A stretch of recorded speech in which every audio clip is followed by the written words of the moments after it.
हिंदी के शब्दों को लिखते समय जो सबसे बड़ी समस्या आती है वो ये आती है कि कहाँ पर आधा अंगा लगाना है, कहाँ पर आधा ञ लगाना है, कहाँ पे आधा आड़ा लगाना है, कहाँ पे आधा न लगाना है और कहाँ पे आधा मा लगाना है। ये समझने के लिए आपको सबसे पहले पंचमाक्षर की अवधारणा समझनी पड़ेगी। समझ रहे हैं आप लोग? पंचमाक्षर जो होते हैं वो जो आपका स्पर्श व्यंजन होता है, स्पर्श व्यंजन जिनकी संख्या 25 है, ठीक है ना? कावर, चावर, टावर, तावर और पावर। तो जब आप स्पर्श व्यंजन समझ लेंगे, स्पर्श व्यंजन में पंचमाक्षर की अवधारणा है। जैसे ये का वर्ग है तो का वर्ग में का, खा, गा, घा, अंगा 5 अक्षर आ रहे हैं और इसका जो 5वां अक्षर है अंगा, यही इसका पंचमाक्षर है। ठीक। अब इसी तरह चा वर्ग में चा, छा, जा, झा, इया, इया 5वां अक्षर है तो ये इसका पंचमाक्षर है।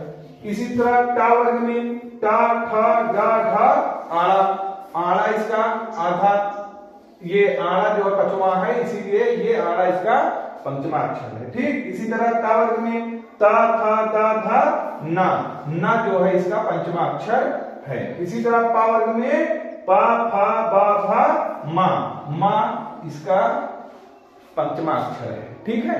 ये आपकी पंचमाक्षर की अवधारणा है।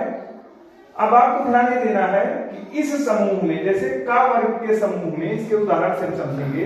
जैसे ये ध्यान दीजिएगा कि किसके बाद में आधे अक्षर का उच्चारण हो रहा है। जैसे दिनांक, हम लिखेंगे दिनांक। देखो दिनांक, का के पहले आधा अक्षर आ रहा है तो का जो है ये का वर्ग का है, इसीलिए इसका जो पंचमा अक्षर है इसको आधा अंगा के रूप में हम लिखेंगे। देखिए उदाहरण समझिए, दिनांक। अंक, अंक में देखिए का आ रहा है ना, तो का के पहले को हम का है इसीलिए इसका पंचमा अक्षर लगाएंगे। देखिए शंख, खा का वर्ग का है ना इसलिए आधा अंगा लगाएंगे। गंगा, गा, देखिए गा पंचमा अक्षर का है ना इसीलिए आधा अंगा लगाएंगे। ठीक। अब चा वर्ग का समझते हैं। देखिए चंचल, क्या लिखा है? चंचल। चा जो है ये चावर का है इसीलिए इया लग गया। मंजन, जा जो है चावर का है इसीलिए इया लग गया। कंचन, चा जो है चावर का है इसीलिए इसका पंचमाक्षर इया है और आधा इया हम लगाएंगे। इसी तरह टावर का है टा, ठा, डा, ढा, आड़ा। अब देखिए घंटी लिखा है, घंटी। टा जो है टावर का है इसीलिए आधा आड़ा। ठा इसीलिए आधा आड़ा।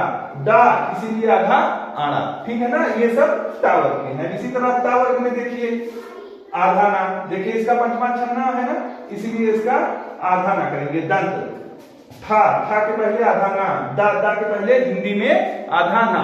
ठीक है। उदाहरण से आप बहुत अच्छे से समझ रहे होंगे। अब देखिए पावर में पा, फा, बा, भा, मा आते हैं। अब देखिए चंपा लिखा है, पावर का है तो आधा मा लगा देंगे। आरंभ, भा देखिए भा जो है पावर का है इसीलिए आधा मा लगा देंगे। संपत में देखिए पा जो है पावर का है इसीलिए आधा मा लगा देंगे। ठीक है। अच्छा एक चीज और देखिए आप, जब एक ही शब्द में एक से अधिक पंचमाक्षर आ जाए, जैसे संबंध, एक उदाहरण से समझिए।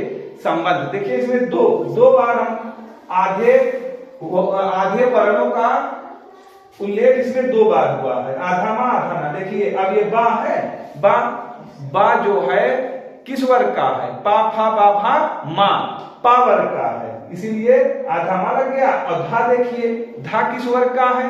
ता, था, दा, धा, ना ता वर्ग का है इसलिए आधा ना लग गया। अब आप बहुत अच्छे से समझ गए होंगे। ठीक है ना? और आधुनिक शब्दावली में हम लोग इसको दिनांक भी लिख देते हैं, अंग लिख देते हैं, शंख लिख देते हैं, चंचल लिख देते हैं, घंटी, दंत, चंपा, संपत, मतलब बिंदी लगाकर काम चला देते हैं। अब इसमें एक चीज और जो मुख्य बात है, उच्चारण स्थान हम आपको समझा दें। उच्चारण स्थान का एक ट्रिक हमने बनाया है के टी एम डू। ये आपका स्पर्श व्यंजन में हम आपको समझा रहे हैं कि 25 अक्षरों की वर्णमाला के 25 अक्षरों के उच्चारण स्थान आपको चुटकियों में हम सिखा देंगे, ठीक है। देखिए के टी एम डू याद कर लीजिए। के से कंठ, टी से ताल, यम से मूर्धा, डी से दंत और ओ से ओष्ठ, ठीक है ना। और इसके सामने आप इसकी उदाहरण अपने दिमाग में रखे रहिएगा। का वर्ग का कोई भी अक्षर आए तो उसका उच्चारण स्थान कंठ होगा। चा वर्ग का कोई भी अक्षर आएगा उसका उच्चारण स्थान तालु होगा।